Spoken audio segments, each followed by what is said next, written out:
Hi అండి. అందరికీ నమస్కారం. Welcome back to my channel. ఈ వీడియోలో 22,000 కోట్ల పెండింగ్ బకాయిల చెల్లింపులకు షెడ్యూల్ విడుదల అనే తాజా సమాచారానికి సంబంధించిన పూర్తి వివరాలైతే వీడియోలో ఉన్నాయి. వీడియోని ఎక్కడే గానీ స్కిప్ చేయకుండా ఎండ్ వరకు చూడండి ఫ్రెండ్స్. అప్పుడే ఇన్ఫర్మేషన్ అనేది పూర్తిగా అర్థమవుతుంది.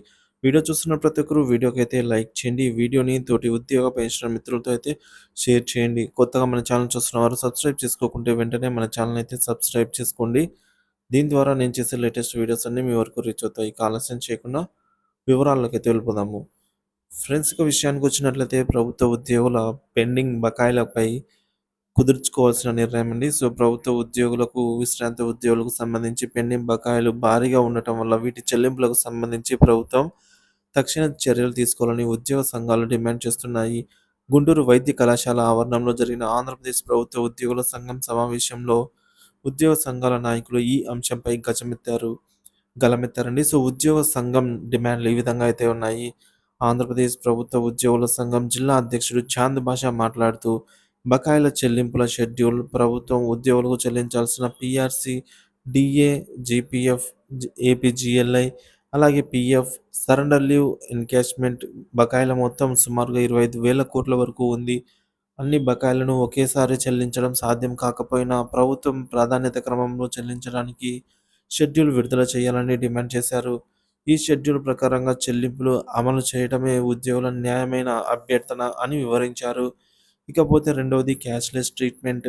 ఉద్యోగ, ఉపాధ్యాయ మరియు పెన్షనర్లు నెట్వర్క్ హాస్పిటల్స్‌లో నగదురహిత వైద్యం చేయించుకునేందుకు ప్రత్యేక చర్యలు తీసుకోవాలని కోరారు. ఇది ఉద్యోగుల ఆరోగ్య సమస్యలకు పరిష్కారం ఇవ్వడమే కాకుండా వారికి ఆర్థిక భారం తగ్గించడంలో కూడా సహాయపడుతుందని అభిప్రాయపడ్డారు. ఇకపోతే మూడవది పీఆర్సీ, డీఏ చెల్లింపులు. గత కొన్ని సంవత్సరాలుగా పెండింగ్‌లో ఉన్న పీఆర్సీ సహా డీఏ పెండింగ్‌పై స్పష్టమైన నిర్ణయం తీసుకోవాలని సూచించారు. ఇవి ఉద్యోగుల జీవితాల్లో కీలక పాత్ర పోషిస్తాయని, అనవసరంగా ఆలస్యం చేయటం అన్యాయం కాదా అని ప్రశ్నించారు. సో, విశ్రాంత ఉద్యోగుల అభ్యర్థనలు. సమావేశంలో విశ్రాంత ఉద్యోగుల సంక్షేమ సంఘ జిల్లా కార్యవర్గ సభ్యులు కూడా పాల్గొని తమ సమస్యలను ఊటకించారు. పెండింగ్ బకాయిల చెల్లింపులు, పెన్షనర్లకు చెల్లించాల్సిన బకాయిలను త్వరితగతిన చెల్లించేలాగా షెడ్యూల్ రూపొందించాలని కోరారు. ఆరోగ్య పథకాలకు ప్రవేశం. పెన్షనర్‌లకి కూడా నగదు రహిత వైద్య సేవలను అందించాలనైతే అభ్యర్థన చేశారు. సమావేశంలో ముఖ్యాంశాలు: ప్రభుత్వంపై ఒత్తిడి పెంచడం ద్వారా బకాయిల చెల్లింపుల కోసం కార్యాచరణ రూపొందించాలనైతే నిర్ణయం తీసుకున్నారు.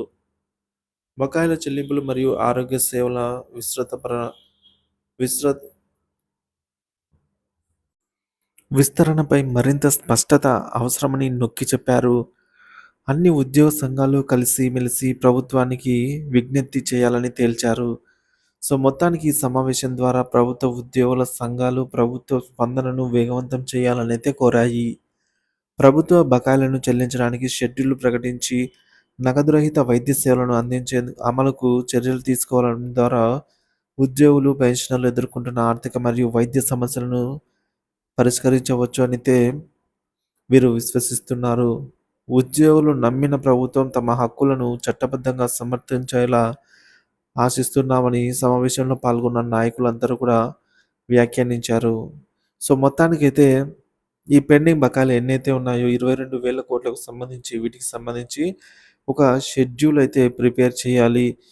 సో, ఈ షెడ్యూల్ ప్రకారంగానే ఈ పేమెంట్స్ ఎప్పుడెప్పుడు చేస్తారనేది మాకు క్లారిటీ ఇవ్వాలని చెప్పేసి పెండింగ్ బకాయిల చెల్లింపుల కోసం ఉద్యోగ పెన్షన్ల సంఘాలైతే షెడ్యూల్ కోరడం జరిగింది ఫ్రెండ్స్.